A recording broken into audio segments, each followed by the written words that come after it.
bem, Helder? Te apresenta, eu comecei a gravação. Tá. Te apresenta e daí a gente já pode começar a tua fala aí. Beleza. Eu sou o Helder Rodrigues, tá? Entrei no grupo recentemente. Vou fazer minha apresentação aqui falando sobre reconstrução de LCA, tá? Trabalho no Instituto de Medicina do Esporte em Porto Alegre. Alguns de vocês eu já conheço, já fiz alguns contatos e outros ainda não me conhecem. Qualquer dúvida referente ao material, só ir perguntando. Então, eu trouxe um artigo de 2019, tá? Ele é um artigo que é uma revisão sistemática e meta-análise. Ele avaliou, então, se o single leg rope testing ou single leg rope distance, que é um teste, uma avaliação funcional, que é um salto unilateral para frente, tá? Como se fosse um salto horizontal, só que com uma perna só. Se faz com a perna direita e depois se faz com a perna esquerda ou vice-versa. E se compara a distância dos dois, tá? E aí, baseado nisso, eles fazem um índice de assimetria da perna lesada com a perna contralateral.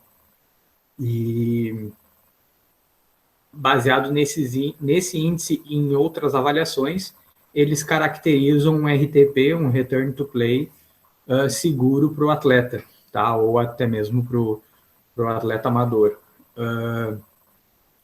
E o título já desse trabalho ele é justamente uma parte da conclusão do artigo, que ele diz então que avaliar somente o rope distance durante o salto unilateral, né, esse teste, ele é insuficiente para detectar os déficits da avaliação do joelho, da função do joelho, após reconstrução do LCA. E eles fizeram, então, essa meta-análise justamente para avaliar aspectos cinéticos, cinemáticos, e ou utilizando eletromiografia, em relação à função do joelho e às articulações próximas a ele, como tornozelo, quadril e tronco, tá? Esse artigo, então, ele é um artigo que foi publicado no British ano passado. Ele é do laboratório do Aspetar, que é um dos laboratórios de excelência em nível mundial, aí, não somente na performance, como na reabilitação, e em parceria com o laboratório de avaliação biomecânica de Leuven, na Bélgica. Aqui, então, tem algumas informações referente à reconstrução do LCA, né, que os autores destacam na introdução, e eu trouxe para compartilhar com vocês, que seria, então, que a gente sabe que a biomecânica dos membros inferiores, ela fica alterada após a reconstrução do LCA, tá, em diferentes planos. Essas alterações, principalmente, se dão no plano frontal e no plano sagital, onde no plano frontal ocorre, então, aumento da adução do quadril e valgo do joelho, e no plano sagital ocorre diminuição dos momentos de extensão do quadril e flexão do joelho, tá? Principalmente voltada à questão da diminuição da amplitude de movimento da articulação do joelho. Em ambas as pernas se vê afetado isso, né? A gente sabe que não somente a perna lesada sofre essas alterações, a perna contralateral também, por N motivos, né? Principalmente pela falta de rotina de treinamento que havia antes da lesão. O single leg rope distance, que aí, numa versão aportuguesada, seria um teste de perna unilateral para a distância, né? Perna única, e é um teste funcional, um dos mais frequentes relatados como avaliação funcional para reabilitação de LCA, tá? Que tem na literatura, e eles utilizam um índice de assimetria da perna, que é o LSI em inglês, que acima de 90% é recomendado como um ponto de corte, indicando um RTP seguro, né? Ou seja, quando a diferença entre a perna lesada e a perna não lesada ela é maior que 10%, eles consideram ainda que em relação a esse teste, o atleta ele não está apto e não atende todos os requisitos para fazer um RTP seguro. E eles dizem, os próprios autores do artigo, eles falam que esses atletas que não cumprem esses critérios de alta, inclusive avaliando o single leg rope distance, eles, antes do retorno profissional, eles têm, então, 4 vezes maior o risco de sustentar uma ruptura de enxerto do LCA, ou seja, ter uma recidiva da lesão, quando comparado àqueles que preenchem todos os critérios de alta para esse RTP seguro. Entretanto, como foi documentado déficits na perna contralateral e comentado anteriormente, após a cirurgia, o uso desse índice de simetria, o LSI, comparando a perna lesada e não lesada, ele pode não ser ideal. E, além disso, medir a distância somente do salto ou esse índice não é informativo de qualidade do movimento, porque é uma medida totalmente quantitativa, né? E nem da recuperação da função do joelho após o rompimento do LCA. Então, como dizia já o título, eles consideram já na introdução do artigo que esse salto somente, e somente essa avaliação, ela é insuficiente para detectar esses déficits na articulação. Então, o objetivo do artigo foi revisar sistematicamente esses déficits biomecânicos após a reconstrução do LCA durante o teste de salto único para a distância, o single leg rope distance, e avaliar, então, essas diferenças em comparação com a perna contralateral, perna não lesada, e com o grupo controle, que são indivíduos saudáveis, tá? Esse artigo ele é um artigo longo, tá? Ele realmente tem bastante informação. A gente vai ver agora a questão da metodologia aqui, que eu fiz um parecer utilizando um material avaliativo para avaliar revisões sistemáticas, depois eu vou passar para vocês também no final do artigo, e realmente eles são muito minuciosos, assim, e todos os artigos, principalmente o do Aspetar, eles são muito detalhados, tanto é que eles publicam nas maiores revistas do mundo, né? E então, para essa metodologia, eles utilizaram o Prisma, tá? Que seria um informe, um reporte referente a itens para nortear as revisões sistemáticas e meta-análise, e eles seguiram as orientações do Cochrane Handbook para essas revisões sistemáticas. Foi utilizado 8 databases para essa pesquisa, e além dessas 8 databases, incluindo, por exemplo, PubMed, Embase, Web of Science, entre outros, foi utilizada a literatura cinza, né, com o intuito de avaliar o maior número de artigos possível. Aqui, então, foi coletado todas as publicações até o mês de abril de 2018, tá? Praticamente um ano antes aí da publicação no jornal. A estratégia utilizada, então, foi uma gama de palavras-chave usadas em categorias e também combinadas entre elas. E essas palavras-chave foram o ACL, que seria o LCA em inglês, né, ligamento cruzado anterior, reconstrução, biomecânica e rope test, que seria a avaliação deste salto, né. Nenhum limite de idioma ou ano de publicação foi imposto para minimizar esse viés de linguagem de publicação. Isso é uma coisa interessante, que eles utilizaram todos os idiomas possíveis, então, e não restringir esse ano de publicação, e nenhuma duração mínima de acompanhamento foi considerada para a inclusão. Isso a gente pode considerar como um viés. Por quê? Porque a gente sabe que, após a reconstrução de LCA, aquele indivíduo que está no estágio inicial do acompanhamento, da reabilitação, ele não tem os mesmos desenvolvimentos e a mesma habilitação comparado àquele indivíduo que já terminou ou está em fase terminal da reabilitação, da reconstrução do LCA. Então, isso pode ser considerado um viés, e o estudo ele foi registrado no Próspero, que é um informe aí, prospectivo de registro dessas revisões sistemáticas, né? Aqui tem os critérios de inclusão, então, do artigo, que eles utilizaram estudos examinando, então, dados cinemáticos e cinéticos, ou eletromiografia do joelho, pós-reconstrução de LCA, e os controles assintomáticos, ou seja, saudáveis, durante o teste Single Leg Rope Distance. Tá? E foi utilizado, então, os dois gêneros, homens e mulheres, com ruptura de LCA, tratados com reconstrução, usando qualquer tipo de enxerto. Aí a gente entra também em um outro possível viés, que a gente sabe, né, que há alguns métodos para fazer esse procedimento cirúrgico de reconstrução do LCA, e eles não destacam isso, então a gente sabe que há diferenças no tempo de recuperação entre um e outro, tá? E a, vamos dizer assim, de certa forma, a qualidade do enxerto oscila um pouco, e também oscila como é que foi a lesão, né?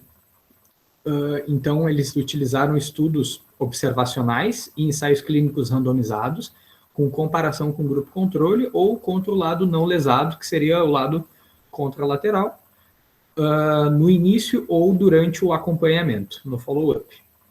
Nenhuma restrição foi imposta, então, não há limite de idade, de tempo desde a cirurgia, como foi citado anteriormente, e também, tampouco, método de recrutamento desses indivíduos.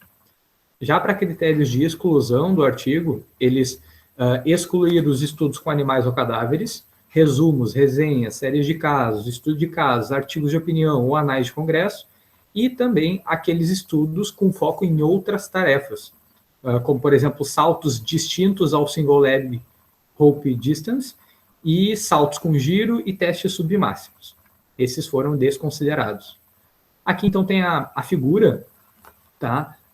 Que mostra, então, como é feito o prisma, né? Esse norteamento para fazer a revisão sistemática. Tem uma fase de identificação, uma fase de avaliação, análise, tá? Uma fase de elegibilidade dos artigos e depois uma fase, então, de exclusão destes artigos.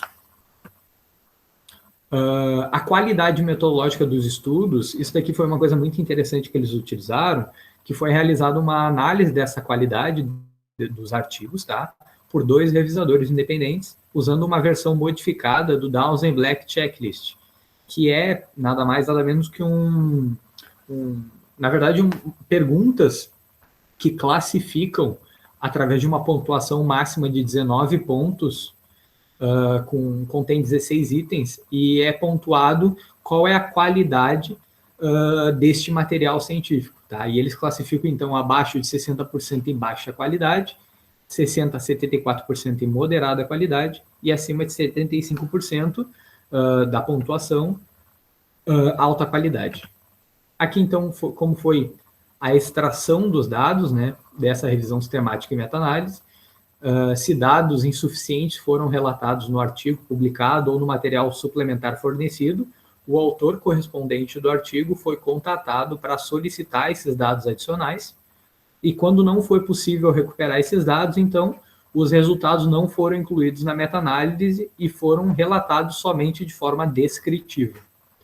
Quando os estudos relataram resultados do grupo de interesse, no caso, o rompimento do LCA, durante o teste Single Leg Rope Distance, mas, examinando diferentes situações, estes foram incluídos apenas para análise, então, qualitativa e não quantitativa.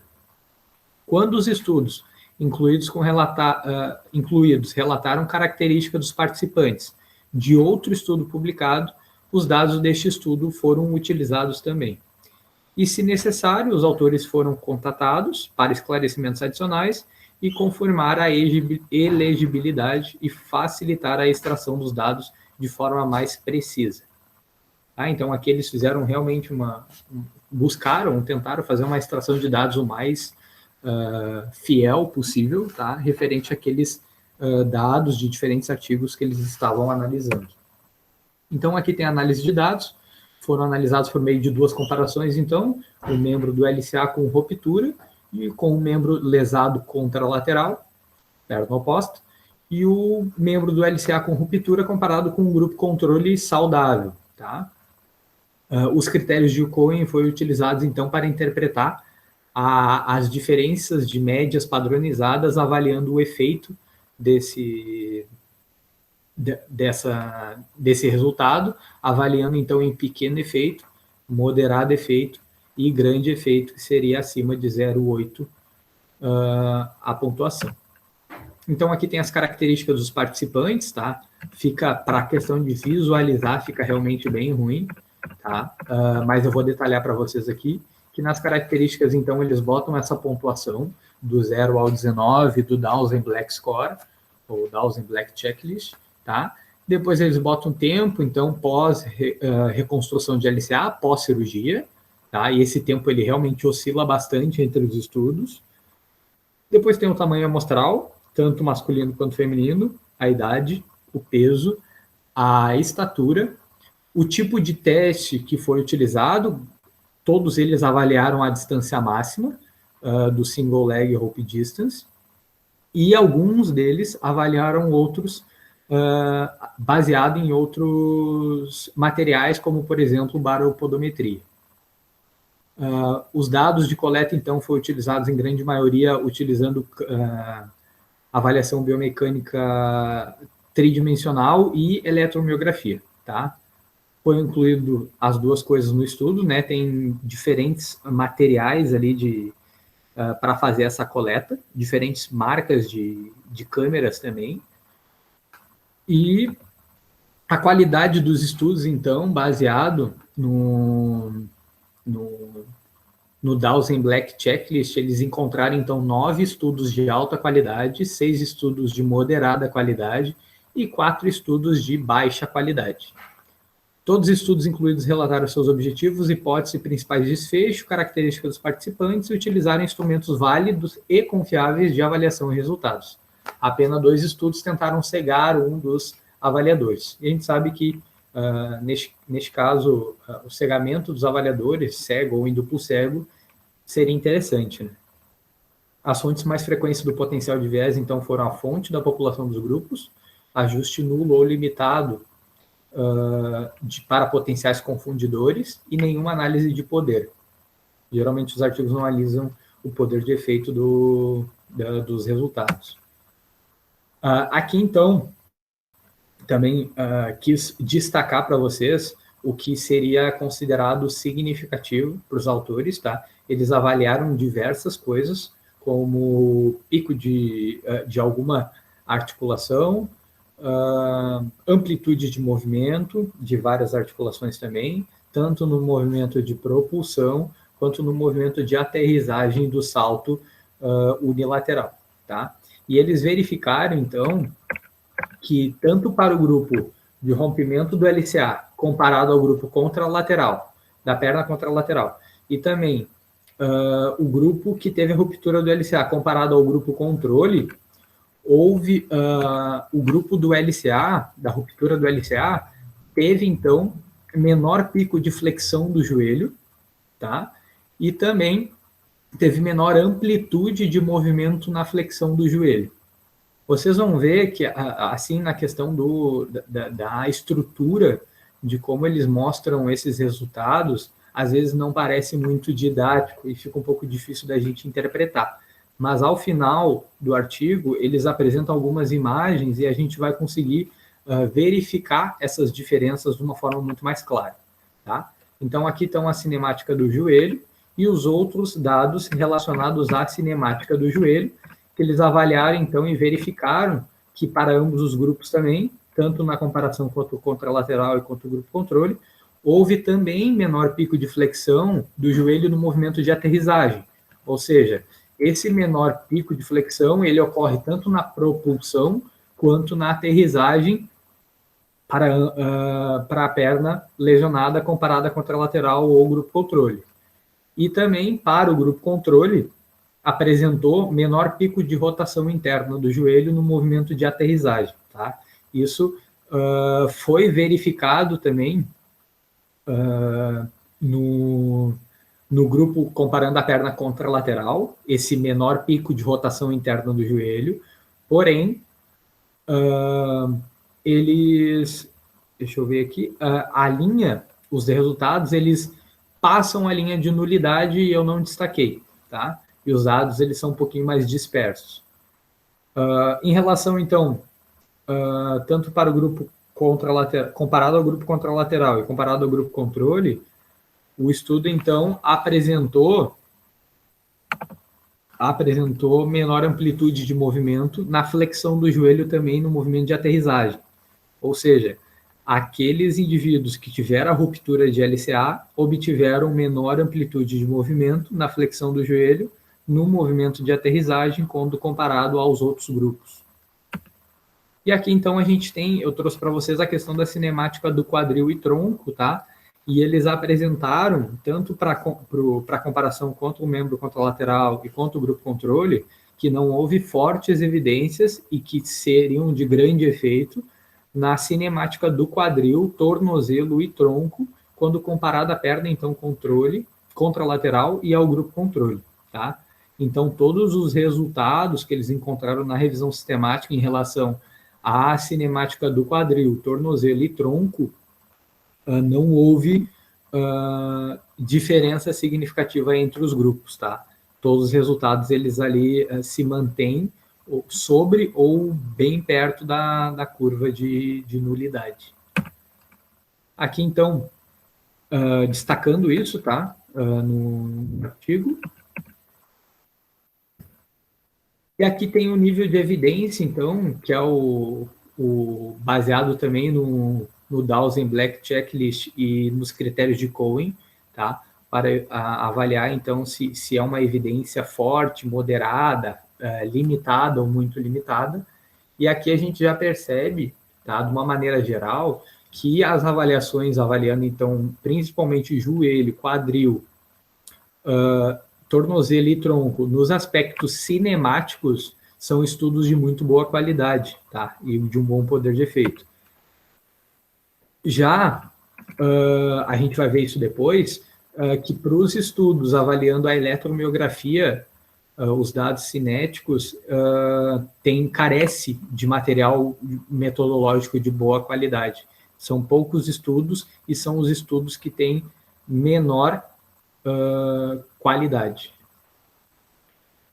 Então, aqui no momento de aterrissagem, tá, a gente verifica que a ruptura de LCA, comparado ao grupo controle, apresentou, então, um menor pico de flexão do joelho no movimento de aterrissagem. E também apareceu aqui, em relação ao grupo controle, menor poder de reação vertical do solo, ou seja, menor força reativa daqueles que tiveram ruptura de LCA comparado com o grupo controle. E para o grupo contralateral apareceu, então, foi evidenciado menor poder de absorção do joelho no momento de aterrissagem. E esse sim foi um resultado muito avantajado, tá? Comparando, então, a perna lesionada e a perna não lesionada, que seria a perna não lesionada tem um poder de absorção do impacto muito maior quando comparada à perna que teve a lesão de LCA, tá? E isso a gente evidencia muito na prática, né?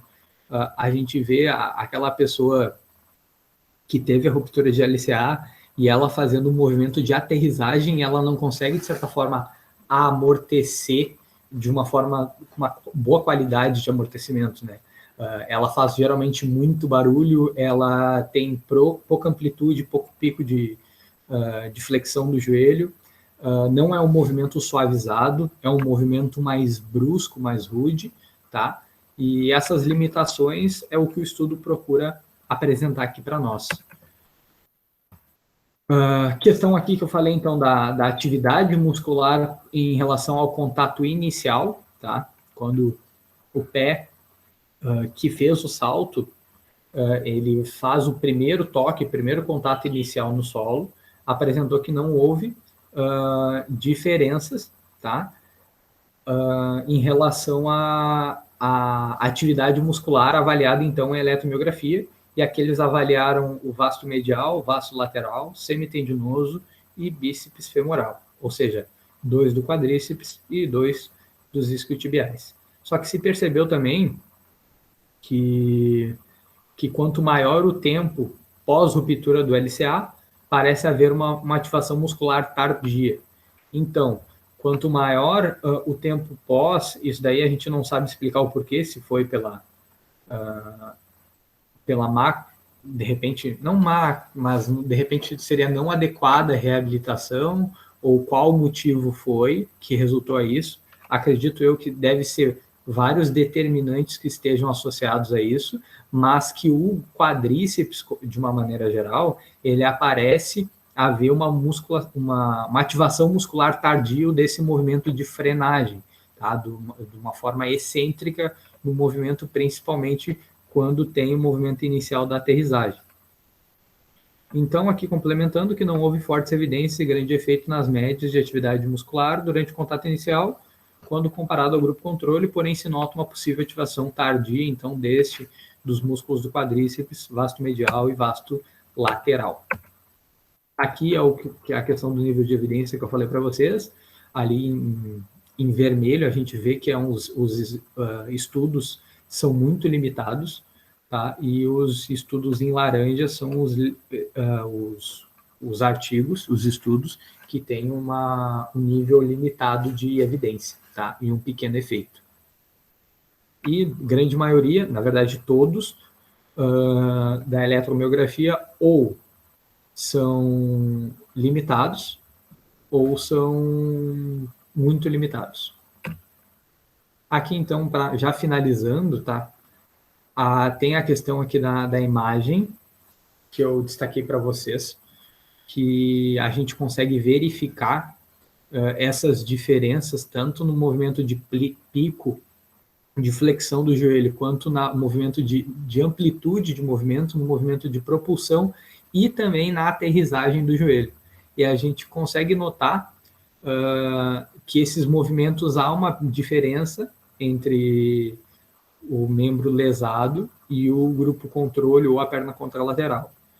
Para explicar melhor o gráfico aqui, tá? A questão do esqueleto, o que está em azul no esqueleto seria a perna que teve a reconstrução do LCA. E o esqueleto que está em branco, ou seja, normal, seria o grupo controle ou a perna contralateral, tá? E ali no pico ou amplitude, que está tanto no movimento inicial quanto no movimento de aterrissagem, aí a setinha apontando, seria o vermelho, seria a comparação, então, da ruptura do LCA com o grupo contralateral, com a perna oposta, e na parte azul, embaixo, seria a diferença, então, do LCA, da ruptura de LCA, comparando com o grupo controle. Aqui, então, mais uma vez, a gente vê essa diferença, né? Tanto ali no contato, no movimento de propulsão, essa menor flexão e menor amplitude de movimento na flexão do joelho, e também a mesma coisa na questão da aterrissagem, né? E aqui, já vendo no plano frontal, a gente também consegue verificar que na propulsão não há diferenças, tá? De maneira importante no plano frontal. No contato inicial, eles não encontraram também diferenças significativas, porém, na aterrissagem, o joelho que teve a ruptura de LCA apresentou um menor pico de abdução e rotação interna do joelho na aterrissagem de maneira importante. A gente percebe ali no esqueletinho, no terceiro, no movimento de aterrissagem, que o joelho realmente ele entra mais do que o membro contralateral ou comparado ao grupo controle, tá? Isso também está associado, e eles destacam nos resultados, a associação desse momento de aterrissagem com um possível valgismo dinâmico. Então, aqui na discussão, a maioria dos pacientes com rompimento de LCA demonstrou 85% a 95% no índice de simetria, tá? Comparando a perna contralateral lesada e não lesada, para o teste, então, e há um intervalo de déficits biomecânicos na maioria dos desfechos comparados com a perna contralateral. Do ponto de vista clínico, dada a alta taxa de relesão e ruptura, ou seja, a recidiva e ruptura do contralateral do LCA, ou seja, romper o lado oposto, 19% e 22% respectivamente, em atletas jovens, eles destacam a importância da gente avaliar esses parâmetros cinéticos e cinemáticos no movimento de salto, tá? Tanto no movimento de propulsão, principalmente, e também principalmente no movimento de aterrissagem. A fase, vamos dizer assim, a fase de balanço do salto, não sei se denomina assim também como na corrida, eles não destacaram em nenhum momento no artigo, tá? Acredito que, de repente, não, neste salto em específico, parece não ser tão relevante, tá? Baixa taxa de atletas retornando ao nível anterior de atividade, isso é um número muito alto, então, ali 67% seria que 67% dos atletas não retornam ao nível anterior de atividade, e essas diferenças individuais, eles então merecem uma investigação mais aprofundada, né? Que aí, na verdade, como é uma lesão muito séria e uma das mais severas que tem nos esportes, se não é a mais severa, os atletas eles não estão conseguindo retornar ao nível anterior quando antes pré-lesão, né? E isso é um parâmetro que a gente tem que se preocupar um pouco, que aí quando a gente fala, né, o fulano rompeu o LCA, ele nunca mais vai ser o mesmo. E de repente a gente percebe que isso é um número bem grande das pessoas, né? Então essas diferenças cinemáticas e cinéticas são mais prováveis de nos dar informação útil do que o agregado simplista de distância pulou. Isso a gente, mesmo sem ler o artigo, a gente está de acordo, né? Nós aqui que estudamos a biomecânica, a gente entende que a gente precisa de uma avaliação muito mais detalhada, qualitativa dos movimentos em si, do que propriamente ter uma métrica e achar que daquilo ali vai ser ponto de corte para um retorno seguro do atleta ou do nosso cliente, né? Então, finalizando, agora sim finalizando de verdade, a avaliação da qualidade metodológica e nível de evidência. Então, a qualidade dos estudos foi relativamente adequada, mostrando moderada ou alta qualidade. 4 domínios de qualidade foram as fontes mais frequentes, então, considerando avaliações metodológicas e os vieses, que a grande maioria dos estudos não apresentou cegamento de avaliadores de desfecho, algumas faltas de ajuste para fatores de confusão, falta de análise de poder e cálculo do tamanho da amostra, se eles falam durante a metodologia, e viés de seleção resultante de falta de descrição da fonte da população de pacientes. Isso foi uma avaliação feita do próprio artigo, tá? Dados agrupados para a cinemática mostram níveis altos e moderados de evidência, enquanto na cinética, principalmente na eletromiografia, os níveis de evidência foram mais variáveis. Limitações, então, embora os níveis de evidência forneçam uma síntese de qualidade, quantidade e homogeneidade dos resultados do estudo, todos os estudos relevantes, independente da qualidade metodológica, foram incluídos. Portanto, os revisadores reconhecem o viés potencial através da inclusão de estudos de baixa qualidade ou preconceituosos. E, além disso, os próprios autores destacam que um gráfico de funil para avaliação desse viés de publicação também não foi criado e deveria ter sido colocado, devido ao pequeno número de estudos incluídos para cada variável dependente.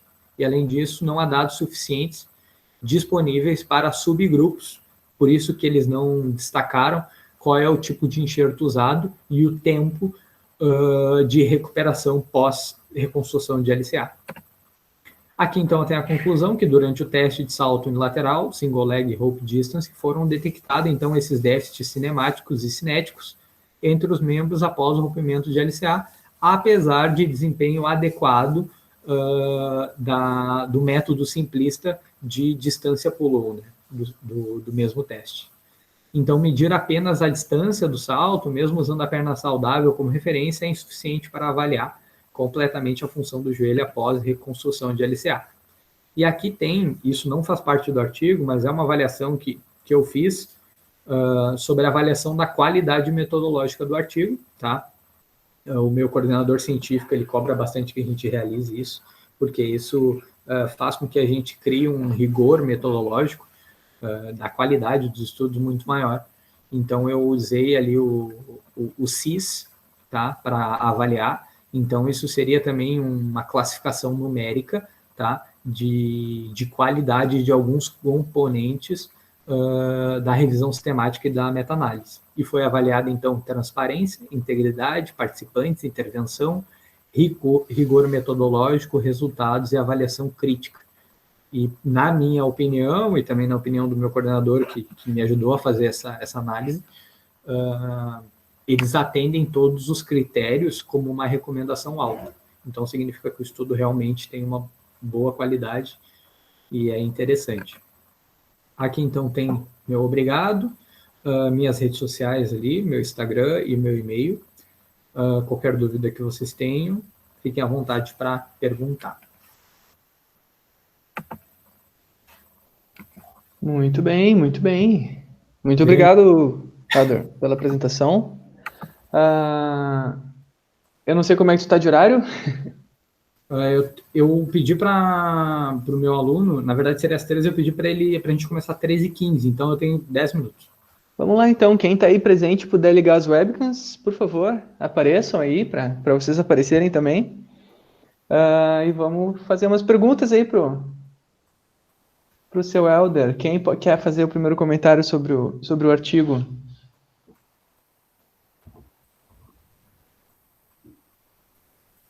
Laís está no plantão.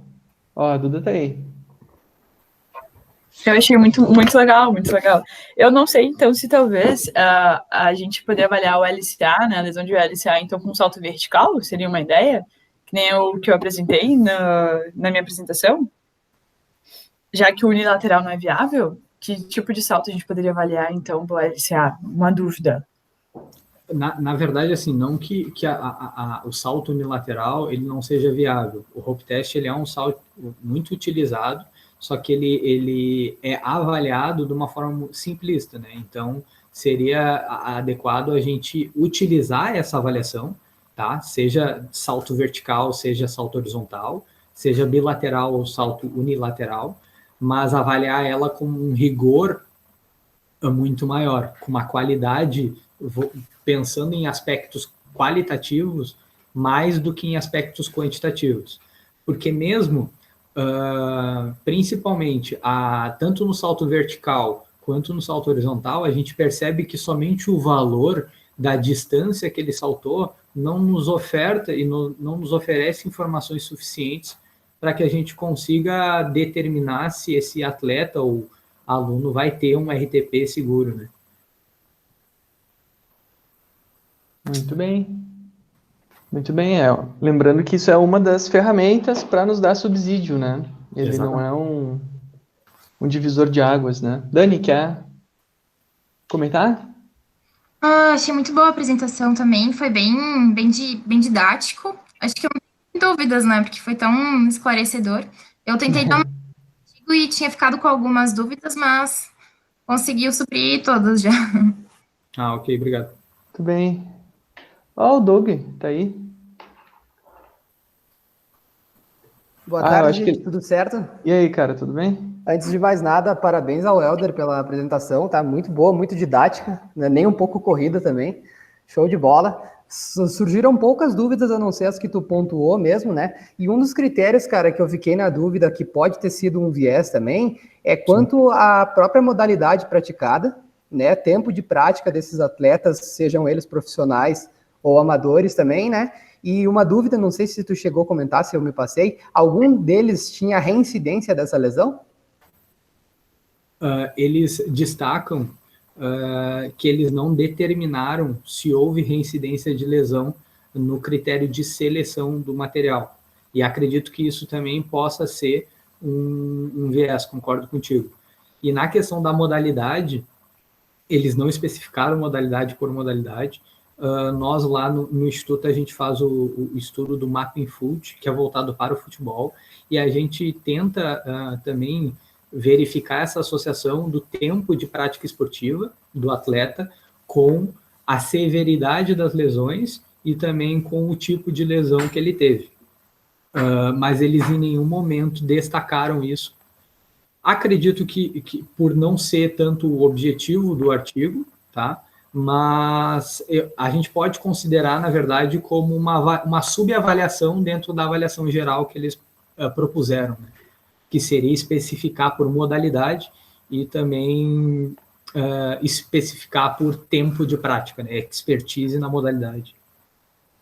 Claro, concordo. Se a gente for ver, tem até o mecanismo da lesão também. Dá para, tipo, garimpar vários detalhezinhos ali que eu acho que, não, acredito, como tu comentou, não era o objetivo principal do artigo mesmo, né, da revisão.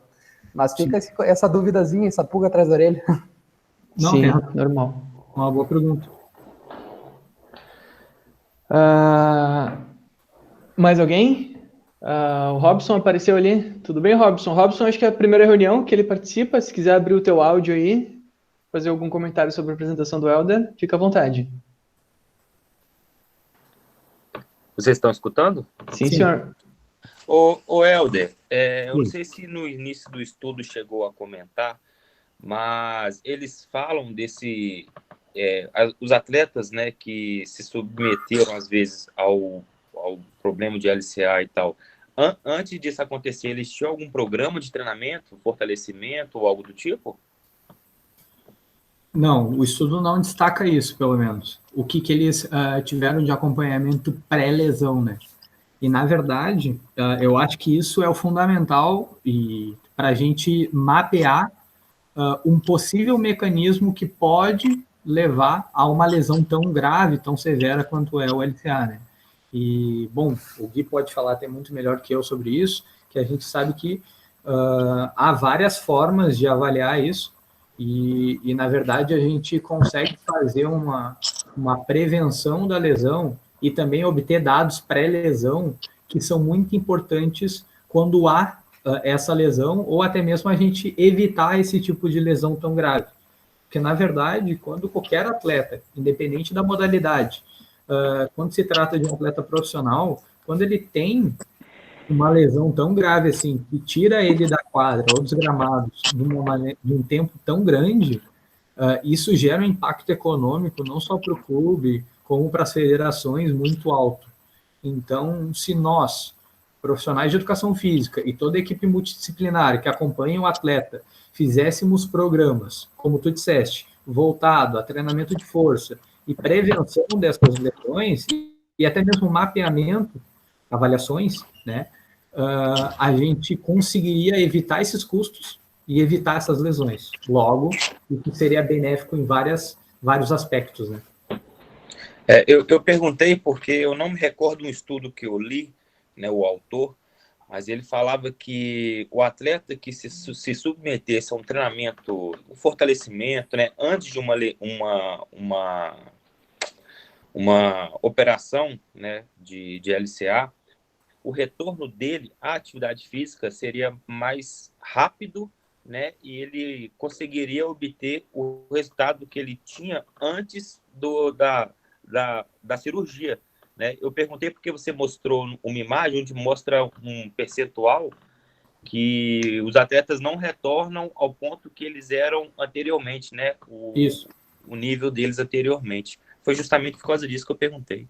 Uhum. E complementando a tua fala, Robson, a questão que é muito pertinente, na verdade, em relação a esse nível de atividade pré-lesão e pós-lesão, é que os clubes, isso grande maioria dos clubes de alto rendimento, eles possuem uma base de dados muito grande, muito extensa de todos os jogadores, tá?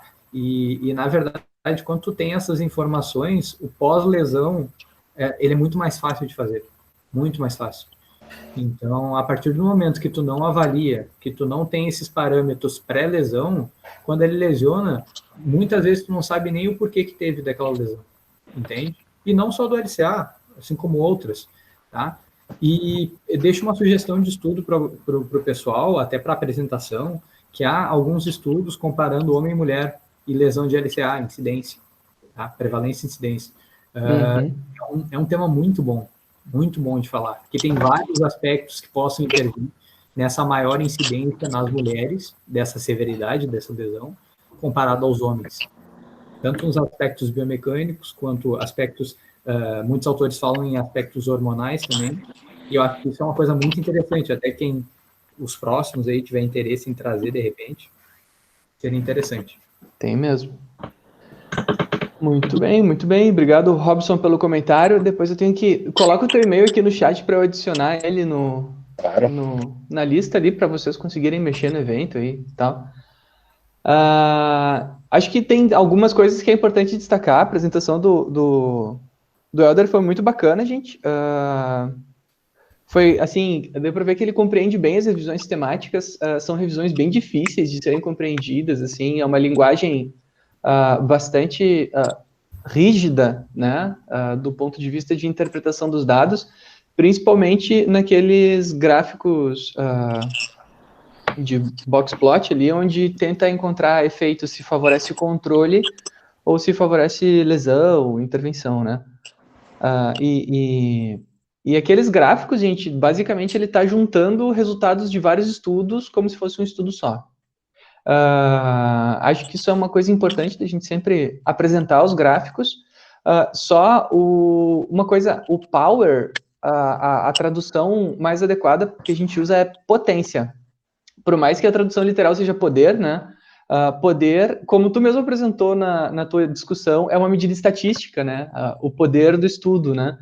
Que é o contrário do alfa, que é 1 menos beta.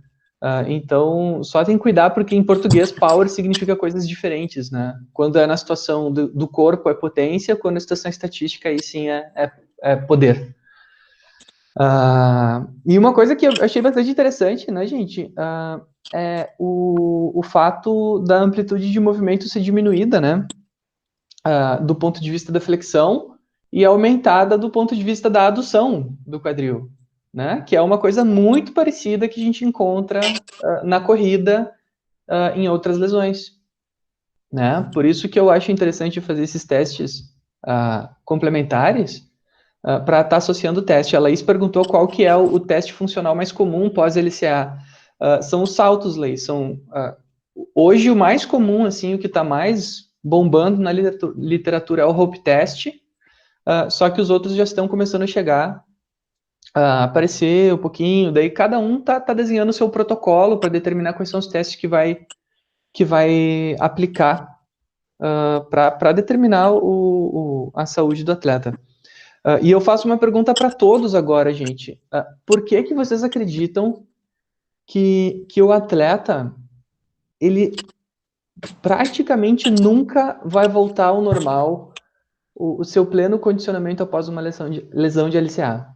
Com cirurgia de reconstituição.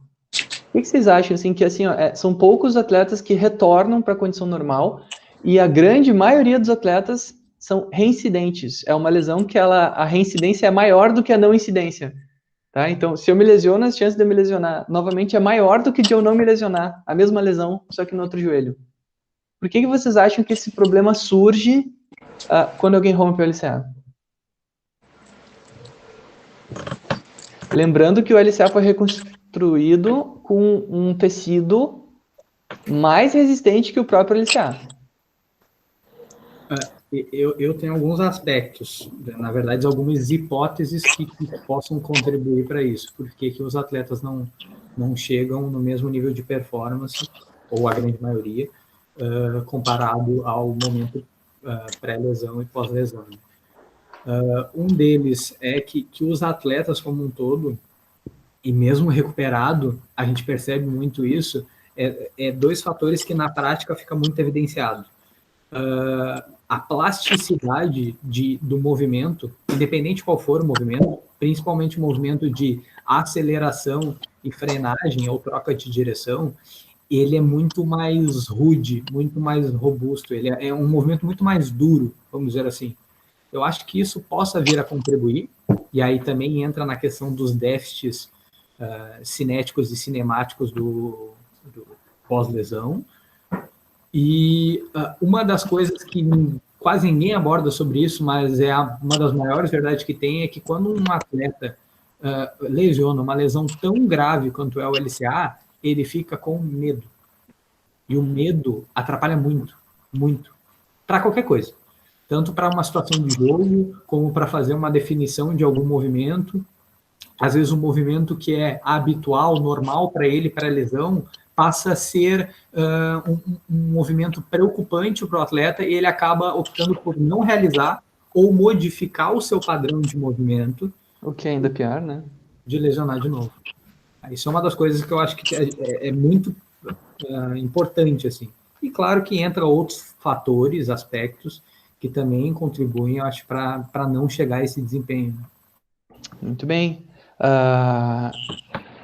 Correto. O primeiro aspecto, o fear behavior, né? O comportamento de medo, ele é presente em todas as lesões, gente. Quando a gente fala em lesão e dor, se fala de gestão da dor, né? Todos os aspectos, além dos biomecânicos, né, que envolvem a dor e a lesão e o comportamento motor, que podem estar influenciando isso, né? Que podem estar influenciando essa dificuldade para retorno. Só que eu tenho certeza que a Duda, o Franco e o Doug conseguem responder essa pergunta, né? Eles lesionaram um ligamento bastante importante na articulação do joelho e perderam esse ligamento. Que sobrou dele se degenerou, foi tirado, e eles perderam estruturas que eram importantes para a articulação do joelho, que podem justificar a perda de capacidade de absorção de potência, as alterações cinemáticas que o Aldor falou que são as diferenças. E aí? A ideia de propriocepção? Perfeito. O ATG, né?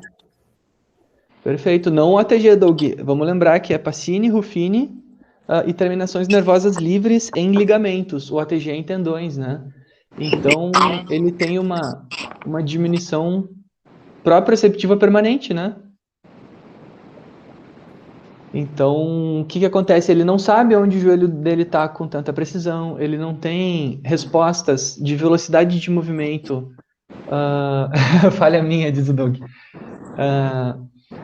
Respostas de sensação do próprio movimento, de velocidade do movimento. Todas aquelas sensações dele estão alteradas, né? É como se ele não soubesse onde está o joelho com tanta precisão quanto ele soubesse antes. E aí aqueles movimentos estranhos, a força estranha começa a aparecer. E uma delas é essa capacidade de absorção, aceleração, porque eu não sei o quão rápido eu estou acelerando o meu joelho, o quão rápido eu estou frenando o movimento. E uma das coisas mais importantes que esses proprioceptores medem é justamente essa taxa de variação, ou seja, aceleração e frenagem. Eu vou pedir para o Robson, acho que tem um vento vindo ali, tá chiando um pouquinho quando tu for falar, só. Aí, obrigado, Robson. Tá, gente? Então, isso é uma coisa muito importante, a gente não pode esquecer da propriocepção e que esse ligamento, ele é neuromecânico, né? Ele tem a parte mecânica, a função dele de estabilização, controle, né? Congruência articular, mas a parte neural dele a gente não pode esquecer nunca, tá? A gente nunca pode esquecer da função neural que os ligamentos têm. E que se uma pessoa rompe e depois reconstrói, a parte neural não é reconstruída. Né? Normalmente eu vou pegar o quê? Justamente o que o Douglas falou, eu vou pegar um tendão para reconstituir um ligamento, e o tendão não tem aquelas estruturas neurais, fora que qualquer neurônio sensitivo, né, estrutura sensitiva neural que a gente tem, ela tem muita dificuldade de regeneração, demora tipo anos assim para recuperar um pouco da função.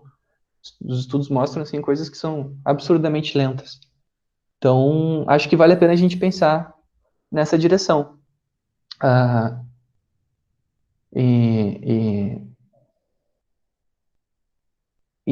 Sim, agora, eu lembrei agora, eu estava aqui olhando as anotações que eu tinha feito. O Elder comentou que nas equipes, gente, se faz muito testes, eles têm uns bancos de dados onde eles conseguem detectar, né? Há vários anos atrás, quando eu estava estudando essa parte de saltos, corrida, enfim, eu conheci o Stefano Maldiface, que é o biomecanicista do Milan Club, né? Ele veio para o Brasil e, enfim, fiz o máximo para grudar na pessoa e aprender o máximo possível, né? E ele falou que lá no Milan, eles avaliam salto vertical, eles não fazem mais o rope test porque é demorado, entre aspas, tá? Eles fazem teste, porque imagina, são centenas de atletas, né? eles fazem salto vertical uma vez por mês em todos os atletas, né? Então, eles medem o counter movement jump e o squat jump, então são 2 saltos de todos os atletas uma vez por mês. Então, vocês imaginem o banco de dados que esses caras têm, né? Isso foi uma das coisas que me incentivou a criar essa linha de pesquisa nessa área. E a outra coisa que ele avalia é o equilíbrio desses caras, né? Então, ele não avalia por plataforma de força, ele faz por oculometria, por vibração da pupila, mas a gente sabe que na plataforma de força, pelo centro de pressão, a gente consegue ter umas informações interessantes de controle de equilíbrio, vestibular, essa parte. Então, se eles estão fazendo isso é porque dá certo, gente. Não pensem que um clube milionário, que nem o Milan, vai fazer esse tipo de coisa sem ter respostas. Eles só não publicam, né? Eu perguntei para ele, tá, e vocês publicam essas coisas? Ah, não, a gente guarda para nós. Ah, tá, então tá. Né? Gui, só para fazer uma complementação do que tu falaste agora, e na verdade já vou me despedindo porque eu preciso sair, estou muito atrasado. O São José, ele tem uma parceria com a URGS, e eles estão tentando, na verdade, claro, com material muito menor e muito menos sofisticado, eles estão tentando fazer essas avaliações, ou pelo menos iniciar, de forma trimestral. Isso igual, exatamente, com o Rafa. Cara, é um material muito interessante, muito legal.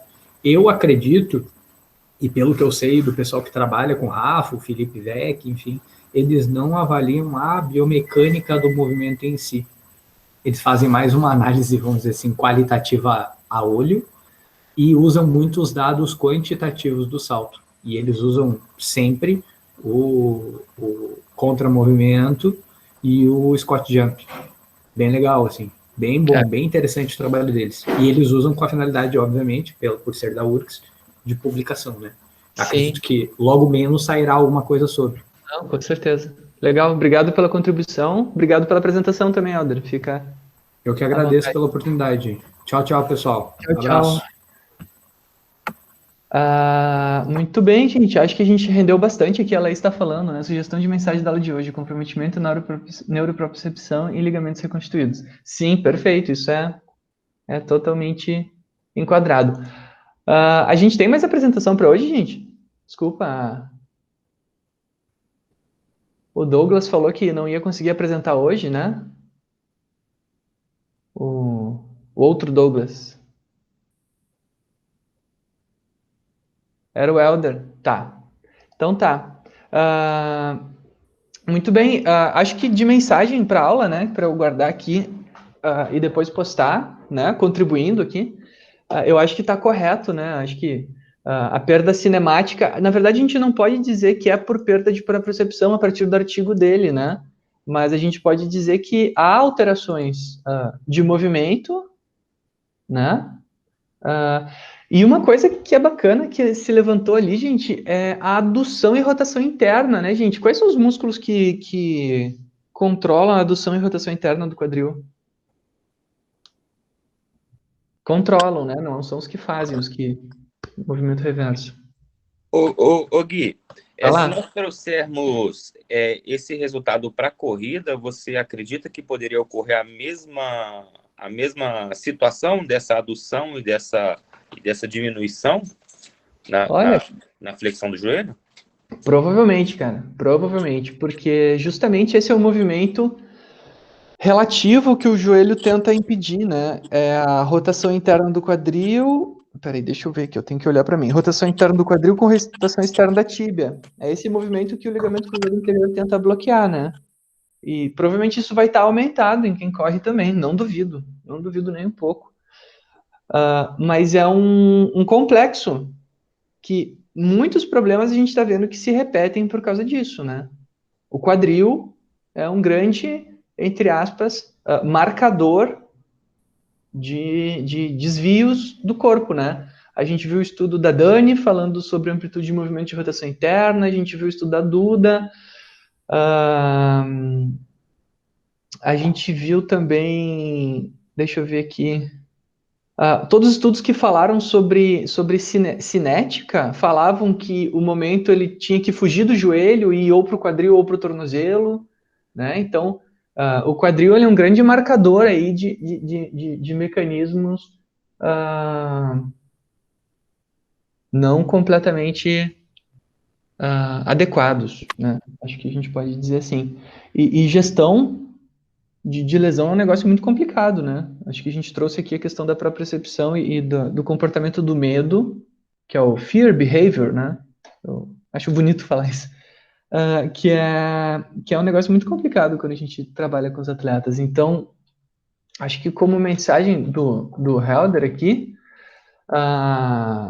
após a lesão de ligamento cruzado anterior, a gente tem diminuição de capacidade excêntrica de produção de potência e menor amplitude de flexão do joelho, né? Agora, os mecanismos disso ainda não estão completamente esclarecidos.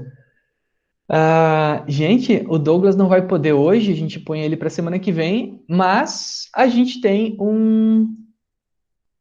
o Robson, né? E qual que é normalmente as nossas boas-vindas para quem entra no grupo, pessoal? Hein? Quem pode dizer quais são as boas-vindas para quem entra no grupo? Tem um preço, tá aqui, né, gente? Apresentar. Tacar-lhe uma apresentação, diz o Douglas. Isso aí. Então tá, Robson, eu vou botar aqui o link para ti. Aqui, compartilhar. Ai, ai, ai, ai. Qualquer pessoa com o link. Eu vou botar aqui no chat para ti o link, tá? Ali é um doc onde a gente deixa meio que as coisas organizadas e em algum lugar a gente tem os artigos, pasta de artigos de corrida e de saltos. Aqui é os de corrida, copia eles e guarda em algum lugar, isso aí, hein? Qualquer coisa as gurias te passam ali depois no Zap. Se tu puder entrar ali no Drive para escolher já uma temática do que tu gostaria de apresentar, Robson. Se tu gostaria de falar de corrida, de saltos, o que tu gostaria de falar a respeito, meu querido? Claro, deixa comigo, eu vou dar uma olhadinha, mas a minha área mesmo é corrida. Pode deixar comigo que vai ser uma honra estar apresentando junto com vocês aí. Maravilha. Então, a tua apresentação, a gente normalmente dá 15 dias, vai ser no dia 30. 30 de julho, correto? Isso aí. 30 Ótimo, de deixa julho. comigo. Então, nós temos semana que vem. A Sara e o Franco estão prontos para semana que vem apresentar?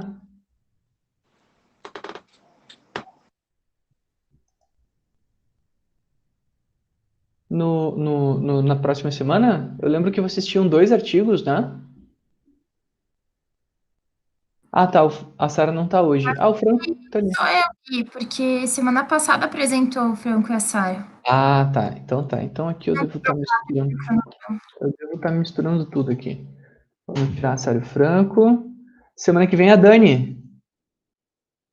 Tu vai apresentar a revisão dos 600?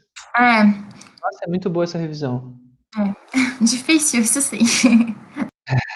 É muito boa, nossa. Então tá, a gente bota aqui o Robson, aí ele escolhe a temática dele para fazer a apresentação no dia 30, e a gente manda todo mundo para depois. Muito bem, então acho que a gente fica por aqui. Por isso que é importante a gente sempre ter 2, porque sempre dá problema em uma, né?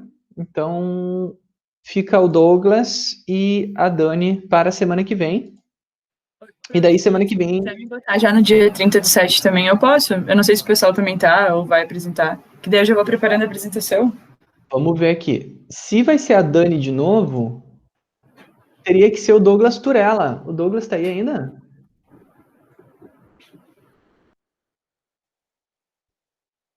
Ô, Doug, tu pode apresentar dia 30 junto com o Robson?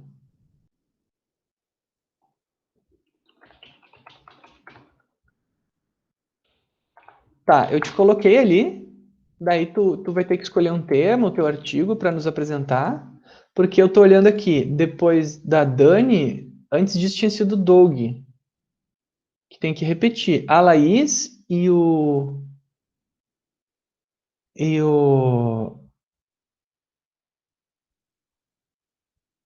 Aqui o Otávio, Ramiro, Duda. Tem que começar a repetir agora os nossos palestrantes, né? A Laís já apresentou 2 também. Bom, daí a gente vai organizando, vocês ficam à vontade para começar a fazer as apresentações. Pessoal, semana que vem, na quarta, eu não sei exatamente que horas ainda, porque tem muita coisa marcada na quarta. Eu vou fazer uma coleta piloto do TCC da Ellen, lá no IME. Então, quem quiser lá em Caxias está presente. Felizmente o Robson está meio longe, né? Não pode estar presente para assistir. Mas quem quiser aí, tá convidado, só avisa no WhatsApp ali para a gente se organizar, horário e tal, para assistir a coleta dela, tá? Gui, coloca um dia para avaliarmos o teste do Ramiro. É verdade, Laís, eu tenho que fazer isso. Tá, deixa eu ver, vamos deixar o Douglas e a Dani aqui e vamos colocar então... eu tô com a minha agenda lotada aqui também, deixa eu ver aqui outra coisa. Quando é que eu vou conseguir? Vamos pegar a próxima semana depois do Robson, que é dia 6 de agosto. Aqui, 06/08. Aqui. Então, a gente vai colocar aqui análise de dados. Daí, antes, a gente tem que só se organizar. Vídeo. Só se organizar para todo mundo baixar o programa, para todo mundo poder analisar os vídeos em casa aí, para entender o que tem que fazer para fazer as avaliações, tá? Daí, esse dia vai ser meu, então. Pô, estão me botando a apresentar também, gente. Sacanagem isso, hein? Então, dia 6/8. Então tá, moçada. Obrigado. Qual programa eu uso? Eu uso o Kinovia. Assim, ó, Kinovia. É o que todo mundo usa. Funciona em computador, não funciona em celular. Os de celular não são muito bons. Tem até um artigo que valida um app, mas eu não gostei muito do programa. Mas a princípio é esse Kinovia aí. Googla ele aí que tu acha. Tá bom? Então tá, moçada. Comentários, sugestões, desabafos, questionamentos? Mais nada?